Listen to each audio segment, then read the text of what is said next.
Remove carcinogens and get your gear compliant clean with Unimac laundry equipment. Find it at alliancelaundry.com/fire. From the front lines to the firehouse, heroes deserve real comfort. FirehouseFurniture.com designs seating built tough for firefighters by people who understand the job. Honor your crew.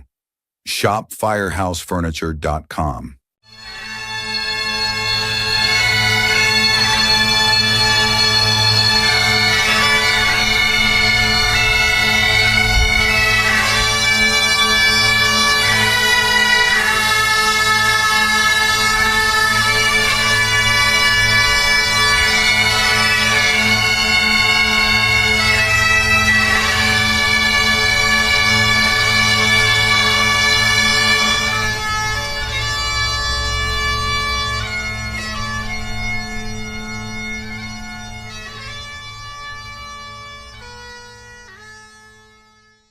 Welcome, everyone, to episode 55. That's double nickel of APS Radio. My name is Jim Burneka. Today, I'm joined by Dr. Kellie O'Dare. Good afternoon to you. Hi, Jim. Hi to all the listeners, and thank you for having me on the show. Excited to talk with you about this topic today. Absolutely. I'm super stoked as well. You are the Second Alarm Project Executive Director and also the Deputy Executive Director for UCF RESTORES. You've got a lot of titles. Yeah, we've got a lot going on, that's for sure. Yes, you do. Keeps us busy. Well, I'm glad you're able to fit us in. I really do appreciate that. And I'm excited, again, because we're going to talk about your latest review article. It's called A Call to Rest, Mitigating the Impacts of Extended Firefighter Work Week. So I guess the first question I just want to ask you is, why firefighters? Why did we become, on your radar to begin with?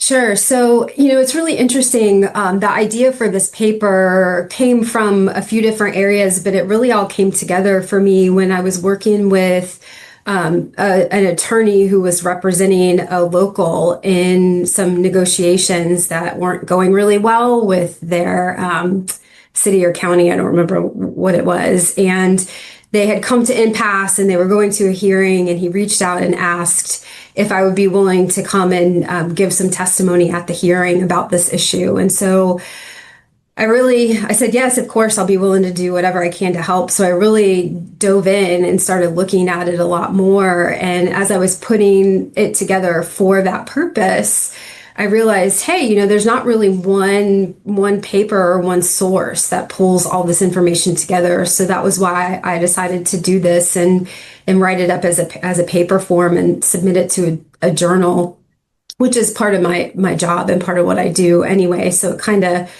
covered a few bases there. But really, firefighters are near and dear to my heart. I grew up in a fire service family. I'm married to a professional firefighter paramedic. So the population is obviously very important to me, both personally and professionally, and started doing this work in behavioral health and mental wellness with the fire service, I would say about 10 years ago, when the department that my husband was working for at the time, the fire chief reached out and said, hey, do you know anything about this whole mental health and PTSD issue that we have going on? And at that time I said, I don't know a lot about firefighter mental health. We know a lot about mental health and we know a lot about PTSD, but I really haven't dove in and looked at it for this population that I'm so closely connected to. So really started doing a lot of research and kind of made that leap to realizing that the research was great, but unless there was a link to some actual action, it wasn't doing much good in the population. So I was really fortunate to be able to get some funding through a federal grant back in 2019 to start, as you mentioned, the Second Alarm Project and really start putting a lot of this stuff on, hit fast forward with it and do some great work with the population. That's most excellent. And thanks for giving us the background on really your why. And this now makes, I think, a lot more sense to me of why you would, to work on this. But this paper, you really discussed the work week that a lot of us work, whether it's 56 hours. I was used to a 48-hour work week, but those longer shifts, and that's on the kind of the lower scale. I mean, especially if you go out to the West Coast where they're doing mandatory overtimes and wildfires and all that kind of stuff. Like sometimes 56-hour work weeks is a week off for those guys and gals. Right. So, but why is that schedule, those hours, so detrimental to our health, both acutely and also down the line? Yeah, long term for sure. So I think, just kind of touching on why firefighters, I think really this is a matter of public health overall. And part of the work that I've done throughout my career is trying to reduce the disease burden among populations. And I think there's a lot of lessons here that we can take and apply to many different groups or even in our own personal life. And one of the biggest ones there is the chronic sleep disruption. And I think that as I was tying all the pieces together with the extended work week and looking at some of the specific impacts, both mentally and physically, the sleep disruption was really the common thread that was interwoven throughout a lot of the science, and the insufficient recovery time between shifts due to the extended work week. And kind of back to that local that I was working with at the time, I think they were somewhere on average, like theirs was like a 70-hour work week. So it was, one of these extreme examples kind of that you're talking about, where they probably would have taken a 56-hour work week over what they had currently. So, the sleep disruption, the accumulated sleep debt, not just on the individual firefighter, but it really has ripple effects on their relationships, in their family life. And when you take and you look at some of that sleep debt that's accumulated and some of the consequences of that sleep debt and multiply that over an entire career, you're really looking at those longer term implications. Yeah, there's a lot of stuff that you listed that I was just going, check, check, check, check. Mm-hmm. And I know a lot of other firefighters would too. Could you kind of go into why sleep is so important physically? And then the follow-up will be how it affects us mentally as well. Sure. So I always like to say, in all the different wellness models that are out there, there's usually a variety of things that people advocate for you to do for yourself. If you want to be more healthy, if you want to live a more healthful life, you're supposed to eat healthy and get good exercise and meditate and practice spirituality, or just a whole host of things. And sleep is often on there. And I would say of all of those things, I truly believe that healthy sleep is probably the most important. And if we can focus in on that and we can fix some of the sleep issues, it really has a positive impact on a lot of those other things that we're trying to fix as well. Our ability and motivation to get out and exercise, or, cravings to eat unhealthy food, et cetera.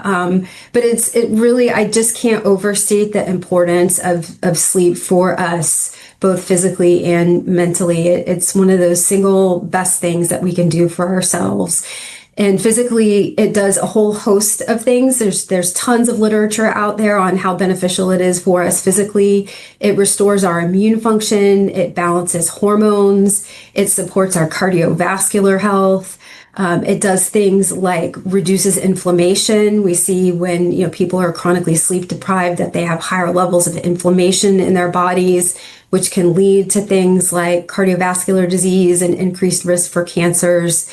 High blood pressure, as I mentioned, cardiovascular disease or heart disease risk. It's really essential for every function of our body on a cellular level, especially after periods of high exertion or high stress. And so if we look at people who are in professions like firefighting, where on any given shift day, you have the potential to be in a high stress, high exertion situation, you're going to need that sleep and that recovery. So that way your body can do all of the things that it needs to do to get you healthy and ready for that next shift coming up. With regard to emotional or psychological or mental wellness, there's some good science out there about this that I cover a little bit in the paper, but there's a little less in this area than there is in the physical area. It's just now becoming more and more well known and more studied that our brains need to recover just like any other bodily system does. Our brain needs that time to restore and repair itself. So good sleep does things like regulating mood. It helps us with emotional control. It supports things like memory and learning, and also decision making. Decision making is critical for emergency response, again, especially in high stress situations where you have to think and act quickly and rely on your training. If you are sleep deprived, it's much more challenging to do that. And what we're finding is that sleep loss can contribute directly to mental health conditions such as depression, anxiety, higher risk for suicide. But in particular, what I find really interesting is some of the research coming out looking at the linkage between sleep deprivation and PTSD. Because sleep is the time where your brain consolidates and stores memory. And so a few of the components of PTSD have to do with our ability to appropriately store file memories in our filing cabinet appropriately. And so poor sleep can be linked to that. Very, very interesting. And on top of that, just these acute effects of being sleep deprived, and how that can impact us when we're actually still on shift in a negative way. I mean, your paper touches on that as well. Yes, absolutely. So it's critical for things like error reduction and, keeping you safe while you're operating an apparatus, different things like that. Sleep deprivation has a huge impact on cognitive function to be able to do some of those things. And you mentioned in here as well, and I thought this was interesting, that it takes 3 nights of good sleep to fully recover from just one bad night of sleep. Mm-hmm. So like when I go back and I look at my schedule and I, working 1 day on and 2 days off, and knowing that for the most part, most of my nights were interrupted numerous times, like I never for 20 plus years was able to catch up ever. The amount of sleep debt that I have, I'm sure is astronomical. Mm-hmm. Absolutely. That is such a great point. And it does speak to that research that's out there that kind of uses that rule of thumb that you really need those 3 good nights of sleep to recover from one poor night. And some of the information also says that unfortunately, once you get a pretty solid buildup of sleep debt, it's really hard to pay it back down. So it's something that you want to keep ahead of and not go into that long-term subsequent sleep debt where you're coming back on shift and you still haven't slept from the last time that you were there. Or you've had really poor sleep from the last time you were there. I've been retired for about 3 years now, and I'm wondering, like, if I've finally caught back up or if I'm still behind. I mean, right. Really? Yeah. Yeah, that's such a great point. And we hear that frequently from retirees that, there was a solid like 3 to 5 years after they retired where their sleep was still so not on a schedule, that their circadian rhythms were still so out of whack that they still were not getting restorative sleep, even though they had more of an opportunity to do so. Yeah. Now, when you finished this paper, like, I got to ask, did you already think that the 24/72 schedule was going to be where you landed, or were you kind of open to all these other variations, the 4896s, the, whatever crazy shift, California swing, whatever kind of stuff? Like, did you have an idea already of where you thought this would land? I guess a hypothesis would be the correct term. So I really didn't. And I think that all of them need to be considered and need to be researched more. We don't have enough research on this issue. And so we need some good, solid science, in my opinion, on the different shift types. And I think that, looking at it from that perspective of not having a preconceived notion, of having some some clues as to things like, potentially the more days off in between shifts, the more time that you have to rest and recover.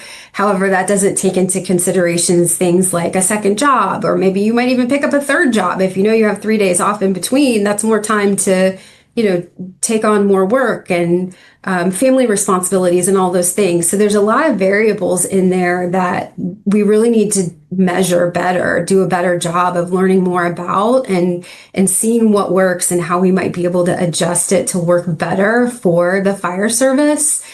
And I really think it's important to say that I don't think one single schedule fits everybody. It's not like a one size fits all approach. I think that it's departmental specific, it's even individual specific. But I think the most important takeaway for me is that aside from adjusting the shift schedule, because that's not something that everybody has the power to do, the administration might not want to do it because of organizational issues. And so if you're a firefighter, you're going to say, well, what can I do? I can't change my own shift schedule. Also focusing on ways that we can try to help people manage their sleep when they're not on shift to be able to do a better job of recovering when they do have the opportunity to do it. Yeah, I know, one of the counters that I hear regarding the schedule, and you kind of mentioned it, that we have side hustles, we have a second job, sometimes a third job now. And, they just think that we're just going to do that. And that may be true, but the reality is you're still sleeping in your bed all three of those nights generally. So you are getting what you need, which is just that good quality sleep and able to recover to go back and do it all again. Sure. Yeah. The potential to get better sleep is definitely there. I would hope for most people in their own bed as opposed to in a fire station bed. So I know there's definitely some organizational challenges.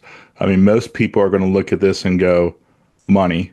The fact that I would have to, in their mind, they're going to have to purchase an entire new platoon for a lot of these schedules. And that's not necessarily the case. A lot of people have Kellie days, EDOs, and like you already have extra firefighters on shifts that aren't going to be there that day. So you're kind of taking that, moving them over to this fourth platoon, and you're really just supplementing it at that point. So it's going to cost more money perhaps, but also, correct me if I'm wrong, there's also a reduction in sick leave abuse and injuries. Even vacation time, people aren't burning as much time because they have more time off. So I think potentially, and I think that as we continue to see organizations shifting to different models, we can gather that information and measure it in a little bit more of a systematic way, particularly things with like sick leave and absenteeism and things like that. Overall, that should be fairly easy to track because organizations are tracking all that. I think it gets a little more complicated when we're looking at factors like some of the improved physiological markers and some of the improved psychological markers. And we're actually doing another study right now that's going to take some time before we publish it, where we are looking at things like cortisol and testosterone, heart rate variability, some other biomarkers, along with some psychological markers, work-life balance, perceived stress, those types of things.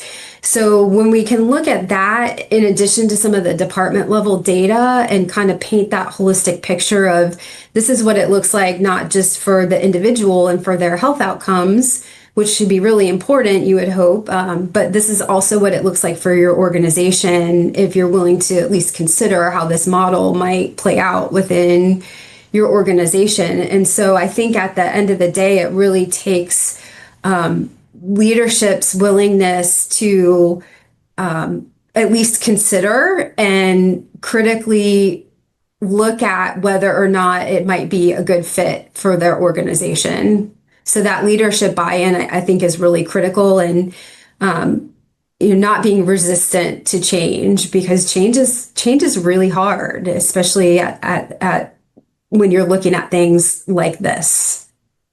Yeah, I mean, I even know there's firefighters who have fought this because they're so used to their Kelly days or, Hmm. their schedule that like more time off. No, I can't do that. And it's like, are you listening to yourself? But one of the other things I've heard about this is just these departments that end up making the switch, especially if they're the only ones in their area. I mean, you talk about a recruitment retention problem solver. This is the key. Sure. So we have heard that too. We have heard that it's definitely advantageous as far as recruitment and retention. We have another study that we're hoping to get published soon where we looked at I think we looked at about 15 different departments who have made a schedule switch, and we asked them these questions. Did this improve your morale? Did this reduce absenteeism? We just asked them, what was the cost? What was the cost benefit of doing this? And just kind of gathered all of that information to try to do what I did with this paper and put it all in one place so that way people who are looking for it can more easily find it, because there just isn't a lot of like solid data out there right now about it. So I know you're still working on that one, but were you able to kind of get an idea generally, like, were people happier or, satisfied, dissatisfied? Like, what was the kind of the general consensus of that? So overall, I would say, at least from the departments that we surveyed and the questions that we asked, the feedback was very positive. So the Good. organizations that made that shift, even if there were some challenges or concerns that they had to work through up front, they were very satisfied with the decision to shift to the model. That's excellent. So for those departments that, I mean, maybe this is their end goal to get to that type of schedule, but there are things that they can do in the meantime to help their firefighters as they work through these challenges and the logistics of making this happen. What are some of those kind of, in the meantime, initiatives that the department or the firefighters can do? Sure. So I think really adopting wellness as a priority within your organization, as a leadership priority within your organization, is critical. And so that's physical and mental wellness. And that starts with modeling those behaviors, putting an emphasis on any type of resources and programs that you can bring in for your people. And that really is key. But I think some more concrete examples might be like considering something like a shift time change. That's like unheard of as far as like 5 or 10 years ago. Nobody was really talking about that, but I think places are talking about that a little bit more now. Well, we might not be able to move to a different type of shift schedule for 3 years or 4 years, but maybe we can move our shift start time. We can change that. So instead of having a 7 a.m.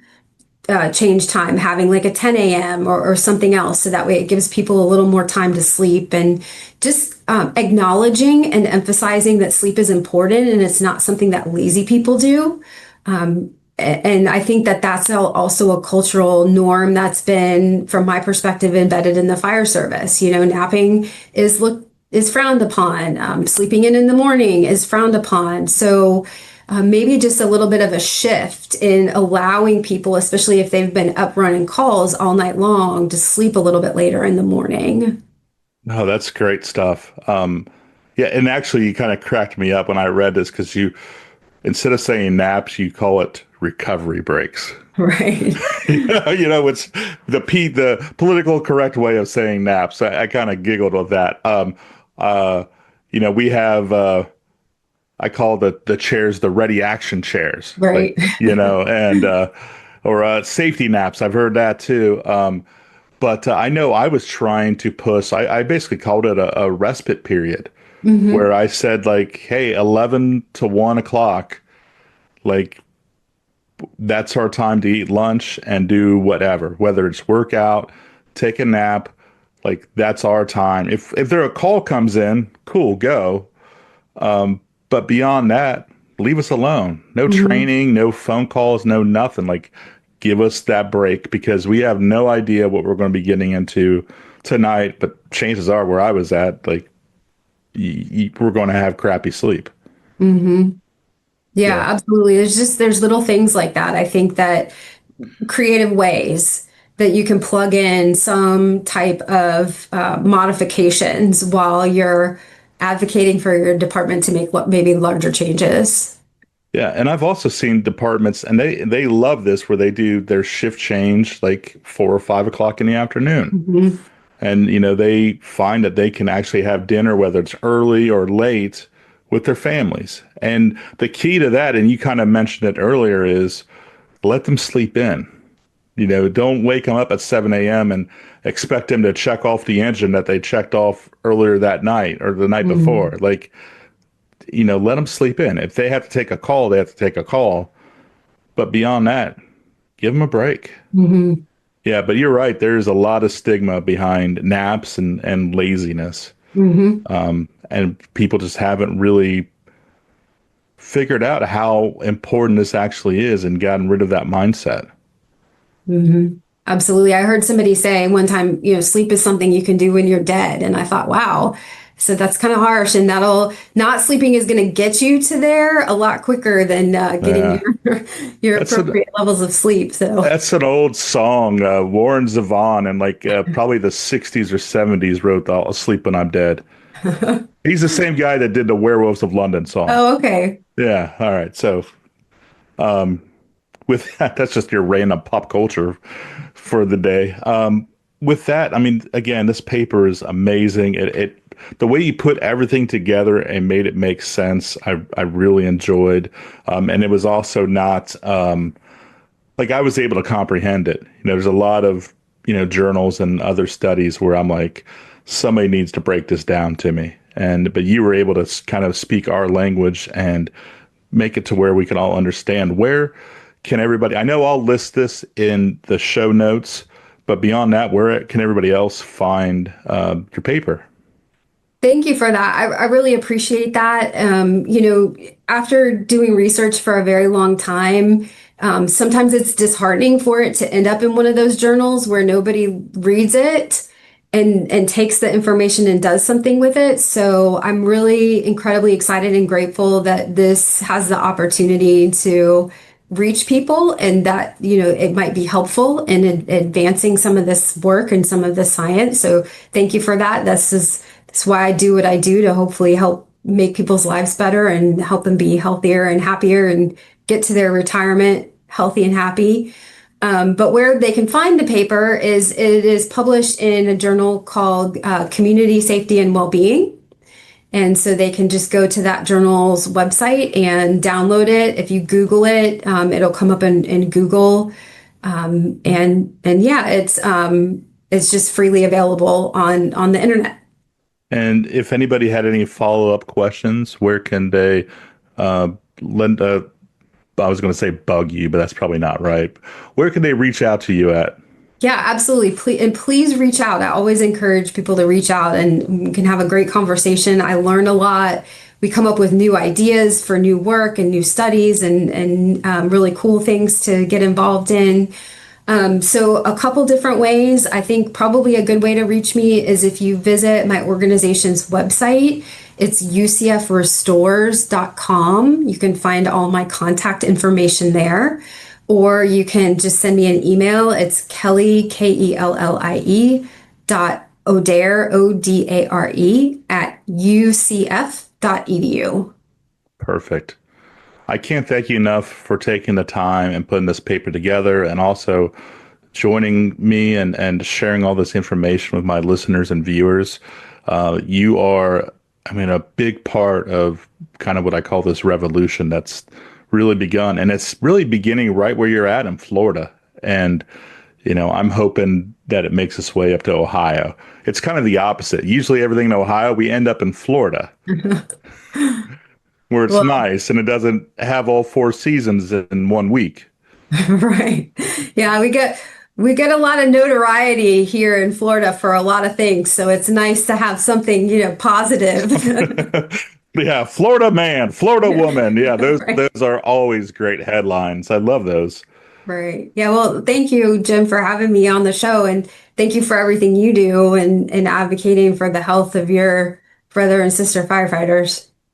Yes, I am rooting for the fourth platoon, which is funny because I've told everybody for a while now that I made it the fourth platoon, which was retirement. Yeah. But the new fourth platoon is doing that 24/72, that 42-hour work week. It puts us more in line with everybody else in this country. All their chiefs, all their bosses, they're working 40 hours. So the fact that they can tell you, oh, no, you got to work 50, 60, 70 hours, that's BS because they don't do it. Yeah, and I think too, if you have any listeners who have just recently transitioned to that schedule or who are going to that schedule, definitely reach out. We would love to involve you in our research because the more people we have involved, the larger sample size that we have, so to speak, the more representative this work is, and the more solidly we can lean on the evidence to say, hey, this is working, and here's the reasons why. Perfect. Well, again, thank you so much for joining me, for putting this together. I'll let you get out of here. I know you're busy, and I got to get ready for my conference myself. Yeah, So, good luck on that. It looks like it's going thank to be you. fantastic. Oh, it's going to be ridiculous, ridiculously fun and entertaining, and people may learn a thing or two while having fun. It's bizarre, this monster we created, but that's a whole different show for a whole different time. But I'll get you out of here. Thank you Well, so thank much. you. I So appreciate it. she's Dr. Kellie O'Dare. I'm Jim Burneka, and we'll see you next month. Thank you.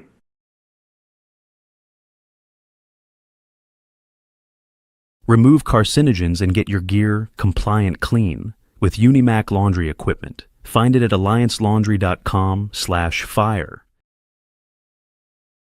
From the front lines to the firehouse, heroes deserve real comfort.